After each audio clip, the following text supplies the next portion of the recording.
Hey folks, Vortex here and welcome to my review of the KZ ZA12. Now this should be 4 BAs, 2 diamond drivers, and there's a version with switches and no switches. And anyway, yeah, as usual, full disclaimers, I'd like to thank Keep Hi-Fi for sending this over to me, so thank you very much. I was not paid to do this video and all thoughts and opinions are my own, and it's another one of these KZs that come in like a little tiny box, as you can see. Anyway, let's just get into it. So let's have a look what we get. So, yeah, so 4 balanced armatures, 2 diamond drivers. So have to see what that's like. Nothing really on the side of importance, really there. So yeah, so you have switches, no switches. So mine is the more basic version, and that's really what I wanted to try.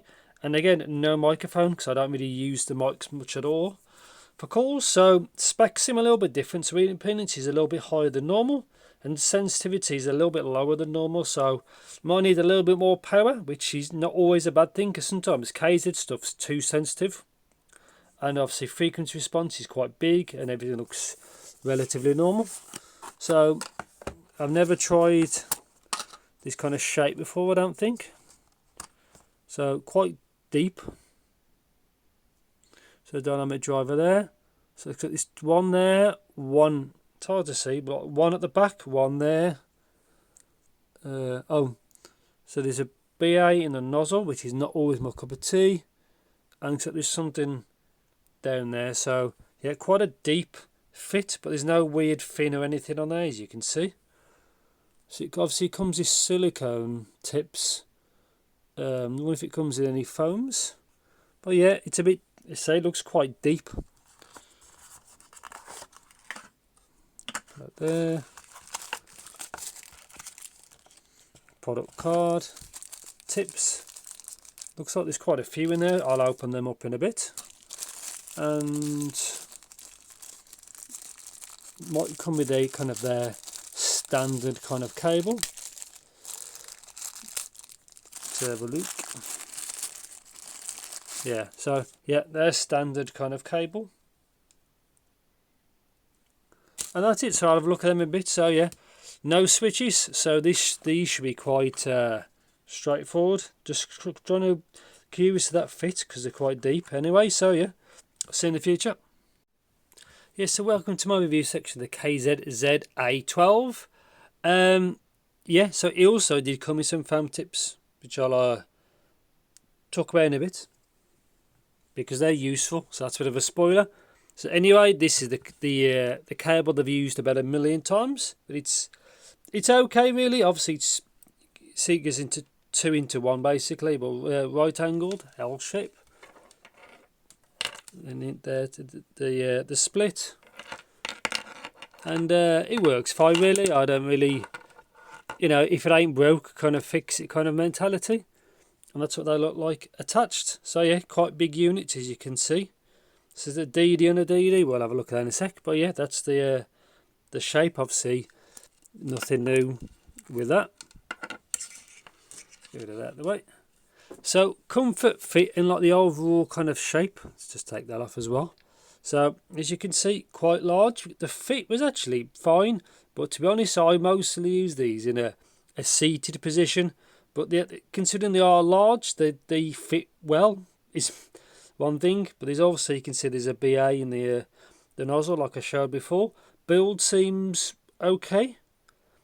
Looks like they've got some sort of mesh on there, I think. See, it's hard to see through. So you got DDs, BAs in there, and you got BA there. I think one might be classed as a double, and a single, or maybe a single to get the 4BA 2DD kind of setup. Anyway, pound sensitivity, like I thought from the measurements, they do require a little bit more volume.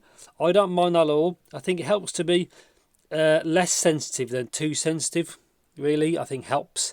But apart from that, it seems fine. I did use mine with good clean gear and low output impedance source, so it's not too bad at all. Timbre on this set, not that great because it's quite boosted. We'll talk about them. Obviously, it's mainly BAs.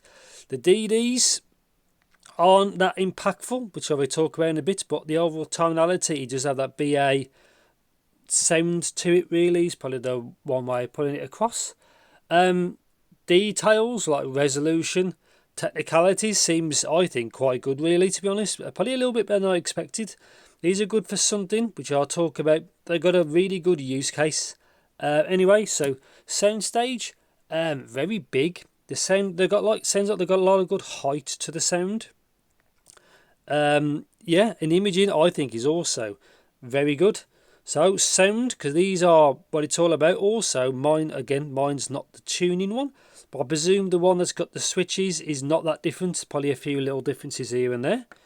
Yeah, so bring the graph up.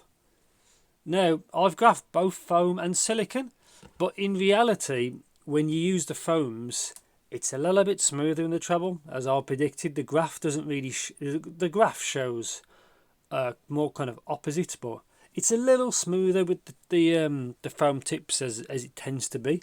Now, as you can see, massive treble. Now, for music, it's the far too bright in my opinion. Everything sounds really thin because the treble really like masks, especially the bass. Not really the mid range because it's upper mid forward, but it does mask the low end, even though it does actually have some bass. It's because it's really bright, it kind of masks that. But because it's got really good extension, which is, I think, unheard of this kind of price. Really good for gaming, like really detailed for gaming. So, and for films, but it needs a bit more bass, I think, for like an action movie or something. But for gaming, for more precise gaming, I don't know about competitive because I don't really do it. But it's more, I'd say it is more towards the competitive kind of aim. That's what I'd probably try for these. I have not tried it for that. I've tried it with some casual gaming. Very detailed sound. Has a little bit of bass to the sound to give a bit more life, but it does sound a bit thin of that. That's why I recommend this more for gaming where you actually want to put a bit more effort in. But for music, far too bright. Vocal wise, it is forward. I don't think I didn't really notice any sibilance, just a very overall bright set. So for me, this isn't what I want because it's too bright and doesn't have enough bass basically for my preference. I think if you want to try this for movies, it's the same thing again. I think it's a bit too bright and needs a bit more, especially mid bass, sub bass for like some explosions like come to life and stuff like that. Music again, I think male vocals sounded a bit thin. Female vocals were crystal clear with this set as I imagine it to be, and same for all instruments. And like rock music sounds very, very clear with this, and heavy metal, but there's just a bit too much of it. But then for gaming, it seems a little bit more that way, so I'd probably try it more like that. I will put in the description when I try it with some first person shooters.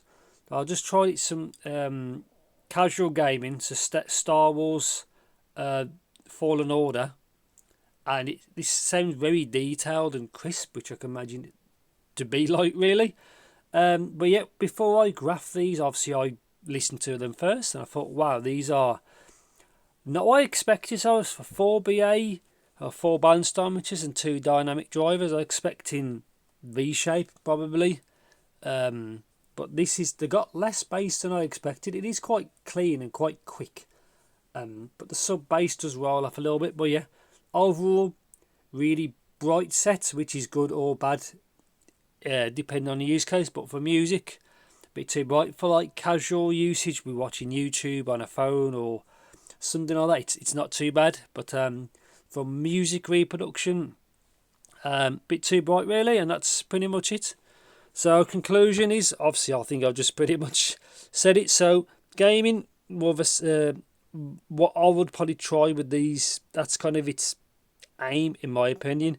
Music I said it's a bit too boosted. As you say, if you want to use this to watch films, music, TV shows or whatever, again it's a bit too bright in the treble. But I think for gaming, that extra, because it's throwing the detail at you, I think that's probably what I'd try these for. But I will put in the description how I get on with something a bit more, as you say, competitive if I do get round to it. And yeah, so for music, don't recommend it. Games, do recommend it for movies, don't recommend it. And yeah, the foams do help a bit, but the graph doesn't really show that. So yeah, kind of a one-trick pony. I do appreciate different tunings, but it is what it is. Again, the one with the switches may be a bit more calm in the treble. I really don't know, but yeah, appreciate something different. I don't really like the BAs in the nozzle, as you can see just there, but yeah, good to see something different. But yeah, needs something with a smoother tuning really. And yeah, as usual, so thanks for watching. Take care, see you in the next video. And I don't know what's next, so keep your eyes peeled for something, a surprise. And yeah, see you in the next video.